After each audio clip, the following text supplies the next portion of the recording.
Assalamualaikum warahmatullahi wabarakatuh. Perkenalkan, nama saya Fahik Akbar Maulana dari kelas 11 MIPA 2 nomor absen 10. Di sini saya akan menjelaskan mengenai mata pelajaran fisika bab fluida dinamis. Dan yang akan kita bahas kali ini adalah asas Bernoulli. Daftar isi yang akan kita bahas, yang pertama yaitu sejarah, penurunan rumus, penerapan, dan dasar fenomena. Yang pertama mengenai sejarah. Daniel Bernoulli adalah seorang matematikawan dan fisikawan Swiss. Salah satu pertimbangannya yang penting dalam dunia fisika adalah persamaan Bernoulli pada tabung arus yang digunakan untuk mengukur kecepatan aliran karena tekanan. Informasi pribadi: lahir 8 Februari 1700 di Groningen, Belanda. Meninggal 8 Maret 1782 pada umur 82 di Basel, Switzerland. Dikenal karena prinsip Bernoulli, teori kinetika gas, dan termodinamika. Daniel Bernoulli adalah anak dari Johann Bernoulli, seorang ahli matematika di kota Groningen. Kakaknya yang bernama Nicolaus II Bernoulli dan pamannya, Jacob Bernoulli, juga merupakan ahli matematika. Keadaan ini menimbulkan persaingan dan iri hati di dalam keluarga. Pada awalnya, ayahnya menginginkan Daniel untuk menjadi pedagang atau bekerja di bidang bisnis. Pada usia 13 tahun, Daniel mempelajari logika dan filosofi di Universitas Basel.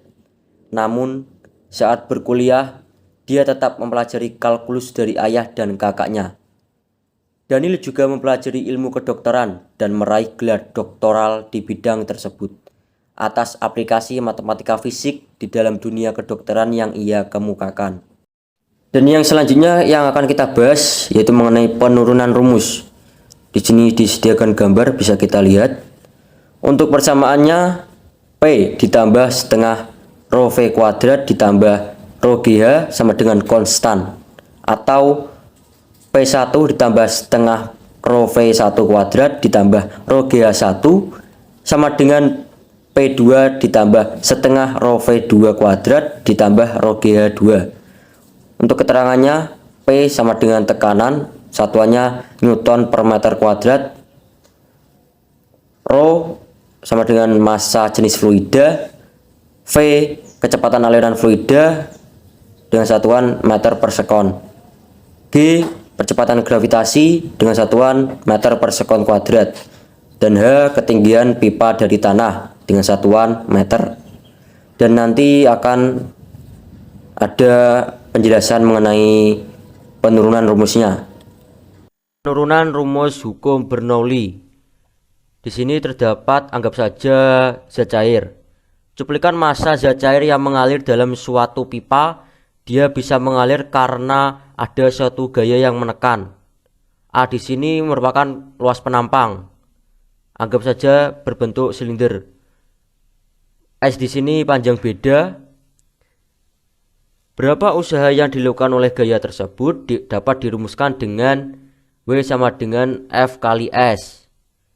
Kalau dikaitkan dengan tekanan, maka rumusnya P sama dengan F per A.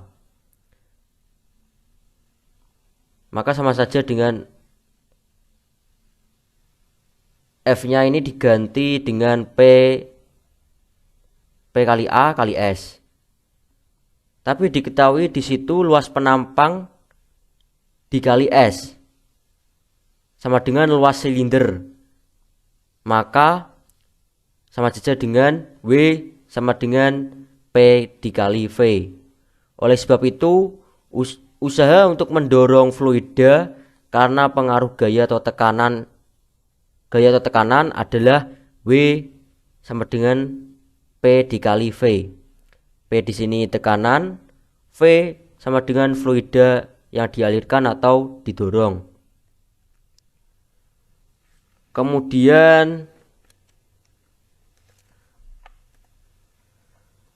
ketika aliran fluida mengalir dalam suatu pipa, maka berlaku persamaan kontinuitas, yaitu A1 dikali V1 sama dengan A2 dikali V2. A merupakan luas penampang, V merupakan kecepatan fluida. Besaran A dikali V disebut debit, sama saja dengan Q1 sama dengan Q2.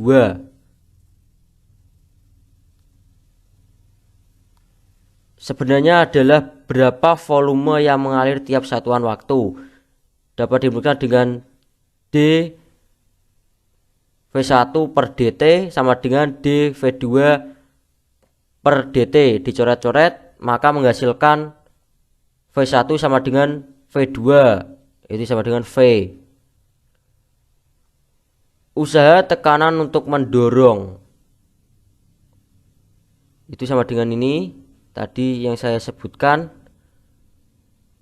Usaha tekanan untuk mendorong A1 dirumuskan dengan W1 sama dengan P2 V1, sehingga P2 dikali V. A2 dengan rumus W2 sama dengan P2. Oh maaf, tadi di sini A1 dirumuskan dengan W1 sama dengan P1 dikali V1, sehingga P1 dikali V. A2 W2 sama dengan P2 dikali V2 sama dengan P2 dikali V. Diingat dengan V1 sama dengan V2. Untuk membuat fluida naik, maka W1 lebih besar daripada W2, usaha yang hilang. Maka W1 dikurangi W2 sama dengan delta energi mekanik. W1 dikurangi W2 sama dengan delta energi potensial ditambah delta energi kinetik. P1 dikali V dikurangi P2V sama dengan energi potensial 2 dikurangi energi potensial 1 ditambah energi kinetik 2 dikurangi energi kinetik 1. Maka V dalam kurung P1 dikurangi P2 sama dengan MGH2 dikurangi MGH1 ditambah setengah MV2 kuadrat dikurangi setengah MV1 kuadrat dibagi V sama dengan dalam kurung P1 dikurangi P2 tutup kurung sama dengan M per VGH2 dikurangi M per VGH1 ditambah setengah MV V2 kuadrat dikurangi setengah M per V V1 kuadrat sama dengan dalam kurung P1 dikurangi P2 tutup kurung sama dengan rho GH2 dikurangi rho GH1 ditambah setengah rho V2 kuadrat dikurangi setengah rho V1 kuadrat. Lanjut, P1 ditambah rho GH1 ditambah setengah rho V1 kuadrat sama dengan P2 ditambah rho GH2 ditambah setengah rho V2 kuadrat. Maka dihasilkan P ditambah rho GH ditambah setengah rho V2 kuadrat sama dengan C. Ini berarti bahwa penjumlahan tekanan rho GH dengan setengah rho V kuadrat pada suatu titik tertentu yang dilewati fluida selalu bersifat konstan atau tetap. Keterangannya di sini P sama dengan tekanan fluida di suatu titik, rho sama dengan massa jenis fluida yang mengalir, G sama dengan percepatan gravitasi, H sama dengan ketinggian terhadap titik acuan, V sama dengan kecepatan aliran fluida. Itu tadi merupakan penurunan rumus hukum Bernoulli. Dan yang akan kita bahas selanjutnya yaitu mengenai penerapan. Yang pertama yaitu pesawat terbang. Gaya angkat pada sayap. Yang dimaksud adalah seperti berikut. Ketika pesawat meluncur bersiap untuk take off di landasan pacuan, tekanan pada sisi atas badan pesawat tersebut akan lebih kecil daripada bagian bawah badan pesawat. Sebaliknya, kecepatan di bagian atas badan pesawat lebih tinggi daripada di bagian bawahnya. Kemudian ada parfum. Penerapannya pada semprotan. Maksudnya di sini adalah cara kerja semprotan parfum adalah ketika batang penghisap ditekan, udara akan dipaksa keluar dari tabung pompa melalui tabung sempit. Kemudian cerobong asap, keluarnya asap. Maksud di sini adalah cerobong asap yang baik akan tersambung ke ruangan yang tertutup. Karena ruangan itu tertutup, maka tidak ada udara yang berembus yang menyebabkan tekanannya menjadi besar, sehingga secara tidak langsung asap akan tertekan naik ke atas cerobong. Begitu juga pada bagian atas cerobong, karena bagian atas cerobong didesain terbuka, maka angin di luar bangunan akan meniup bagian atas cerobong, sehingga tekanan udara di sekitarnya menjadi kecil dan asap bisa terbuang keluar. Selanjutnya ada tangki air bocor, air keluar pada lubang. Seperti contoh penerapannya, tutup tangki air di bagian atas. Jika tangki tersebut tidak punya tutup dan ada bagian yang berlubang, artinya kedua bagian itu akan langsung bertemu dengan atmosfer di udara. Maka tekanan yang ada di bagian itu sama-sama berasal dari tekanan atmosfer.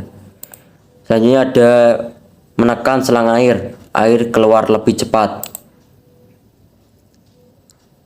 Seperti contoh saat kita lagi menyiram tanaman, pasti kita suka menekan ujung selang air biar pancuran airnya semakin jauh. Hal ini berkaitan dengan persamaan Bernoulli.